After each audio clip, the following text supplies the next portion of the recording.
Voice of Prayagraj, जज्बा सच दिखाने का। नमस्कार, मैं संदीप तिवारी वॉइस ऑफ प्रयागराज में आप सभी का स्वागत करता हूं। एशिया का सबसे बड़ा ट्रस्ट केपी ट्रस्ट, जिसका चुनाव होता है, उसमें अध्यक्ष पद के लिए दावेदारी की जाती है और कायस्थ समाज का ये सबसे बड़ा ट्रस्ट है, जिसमें जो कायस्थ समाज है वो बढ़ चढ़कर हिस्सा लेता है और अपना मतदान करता है और अपना अध्यक्ष मनोनीत करता चुनता है। केपी ट्रस्ट के अध्यक्ष पद के प्रत्याशी हमारे साथ हैं चौधरी राघवेंद्र नाथ सिंह जी, और इनसे हम बात करेंगे और इनसे पूछेंगे कि आखिर क्या है इस ट्रस्ट का इतिहास, कैसे इसमें चुनाव लड़ा जा सकता है और क्या चीज़ें इसमें होती हैं।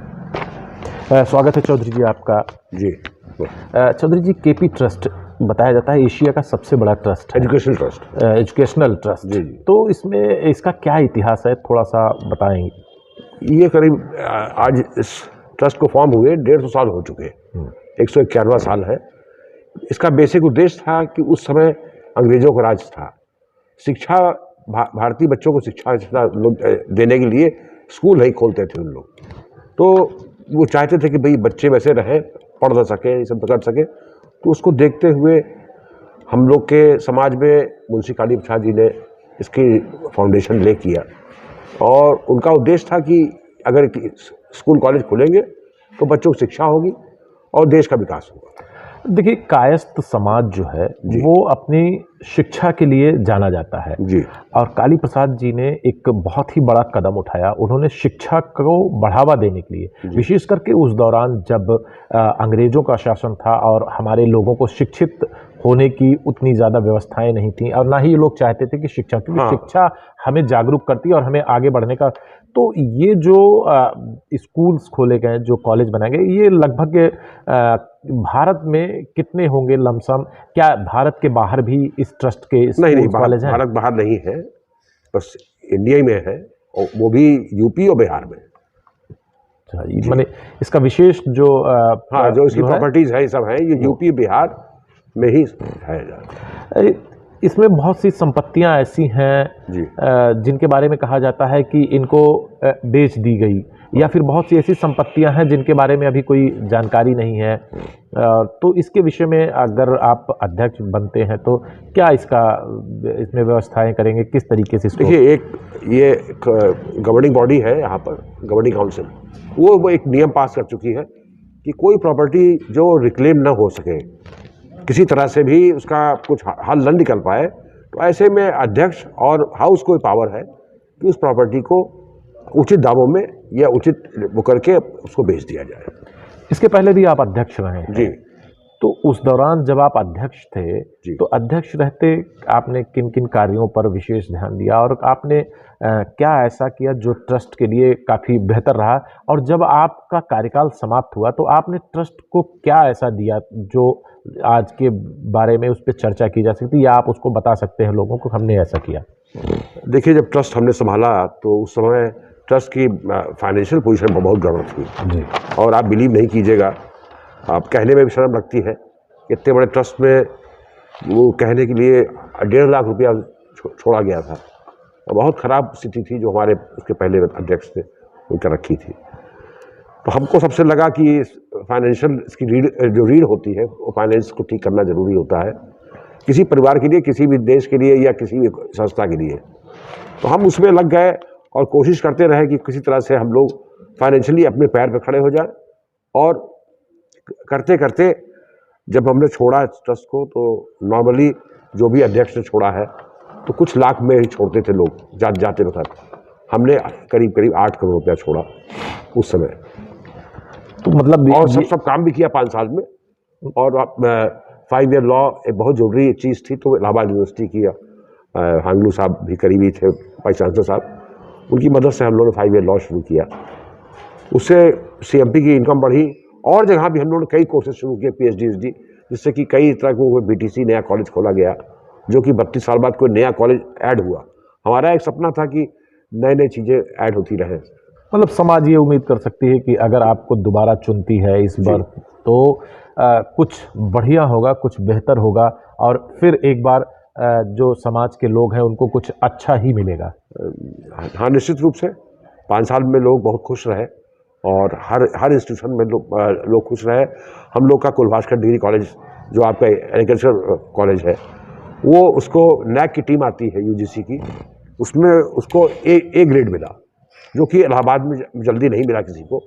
और सीएमपी भी हम लोग का ए ग्रेड पाते पाते 0.25 से रह गया। नहीं तो हम लोग के ये कॉलेजेस बहुत अच्छे चल रहे थे। आपको याद होगा कि सीएमपी में आज दिन बम चला करता था, आप न्यूज़ पढ़ते होंगे कि वहाँ बम चल गया। उसका मेन कारण था कि कोई भी इंस्टीट्यूशन से कोई नेम्ड एफआईआर नहीं होती थी। नेम्ड एफआईआर न होने से वो गुंडे बदमाश फिर से बम चलाते थे, गुंडे ही करते थे। हमने आते ही ये कहा कि अब जो एफआईआर होगी वो नेम्ड होगी, चाहे मेरे नाम से आप करिए एफआईआर, लेकिन नेम्ड होगी, आप लोग घबराइए नहीं।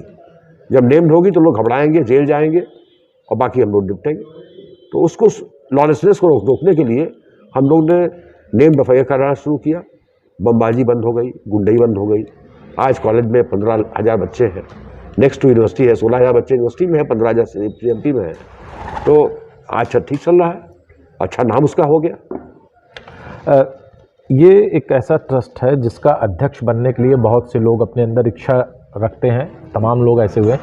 इस बार आपके खिलाफ जो आपके विपक्ष के लोग हैं वो सब एकजुट हो गए हैं जी। सब मतलब मिल के पूरी ताकत ये लगाई जा रही है कि चौधरी राघवेंद्र नाथ इस बार अध्यक्ष ना बने।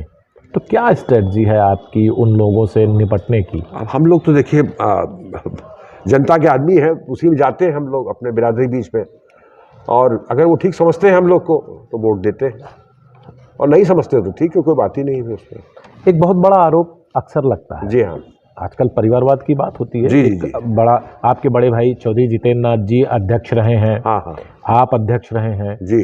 तो एक आरोप ये भी लगा देते हैं लोग कि आप लोग ये कोशिश करते हैं कि एक बार वो हो जाए, एक बार आप हो जाएं।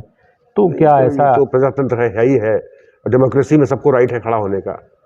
अगर मान लीजिए पब्लिक ठीक हम लोग प्रति है झुकाव उनका, तो हम लोग खड़े हो जाते हैं।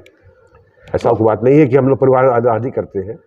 वो इत्तेफाक है कि बड़े भाई साहब थे, उनका भाई हम नहीं लड़ पाएंगे, तुम लड़ोगे? हमने कहा लड़ लेते हैं। फिर अपने लोगों से पूछा जाता है, वो कहते हैं हाँ लड़िए साहब, भागिए नहीं, हटिए नहीं। तो चलिए आप अपने समाज के लोगों को, कायस्थ समाज के लोगों से क्या अपील करना चाहते हैं, क्या कहना चाहेंगे? हम तो कहना चाहेंगे कि भाई सब लोग मिलजुल कर रहिए। आप लोग आपस में छोटी छोटी जो दुश्मनियां हैं आप लोग कर लेते हैं, वो सब ना करिए, सबका विकास करिए, सबका साथ दीजिए, वही तो कहते हैं। मतलब आपका नारा है कि सबका साथ सबका विकास, आपका जो समाज है वो आगे बढ़े। हाँ, ट्रस्ट आगे बढ़े, ट्रस्ट के प्रति सब लोग अपना कुछ करें, अच्छा भाव रखें, अच्छी भावना रखें, तो उससे ट्रस्ट आगे बढ़ेगा। एजुकेशनल ट्रस्ट में कायस्थों कोई ट्रस्ट बचा नहीं है, एक यही ट्रस्ट बचा हुआ है, तो ये आगे बढ़े। ये थे हमारे साथ चौधरी राघवेंद्र नाथ जी, जिन्होंने बेबाकी से बताया कि ये एक एजुकेशनल ट्रस्ट है, एशिया का सबसे बड़ा ट्रस्ट है, जो मुख्य रूप से ये ध्यान देता है कि शिक्षा पर विशेष ध्यान दिया जाए और इसके लिए जो भी लोगों को जागरूकता फैलाई जा सके और बेहतर किया जा सके। तो अच्छा, और एक चीज और कहना था हमको, जी जी, ये वो हम लोग के जो विपक्षी हैं ये आरोप लगा रहे थे बीच में कि हम लोगों ने इसका व्यवसायीकरण किया ट्रस्ट का। ऐसा नहीं है, व्यवसायीकरण इन लोग ने किया हमेशा। इन लोग ने, जो हमारे विपक्षी लोग हैं, आप जो हमारे पहले थे, उन्होंने यहाँ पर कॉलेज तोड़वा के होटल तक बनवाया, 2 होटल बनवाए, और कॉलेज को उधर फील्ड में दे दिया जो उसमें खुला हुआ है वो। तो हर तरफ ये इन्होंने व्यवसायीकरण इन लोगों ने किया। तो ऐसा क्यों करते हैं? इससे उनको क्या लाभ प्राप्त होता है? हम ये नहीं जानते क्यों करते हैं। उसका ट्रस्ट का उद्देश्य है कि भाई ऐसे का ठीक है, रेवेन्यू आए वो अच्छी बात है, लेकिन रेवेन्यू आने के लिए आप कॉलेज तोड़ के होटल बना दीजिए, ये गलत है। चौधरी जी ने अपनी बात बेबाकी से कही, उन्होंने वो चीज़ें भी बताई कि ज़मीन लोगों ने बेची है, ज़मीन जो छुड़ाई जा सकती है, किस परिस्थिति में छुड़ाई जा सकती है और क्या उसका नियम है, एजुकेशनल ट्रस्ट है, सारी चीज़ें।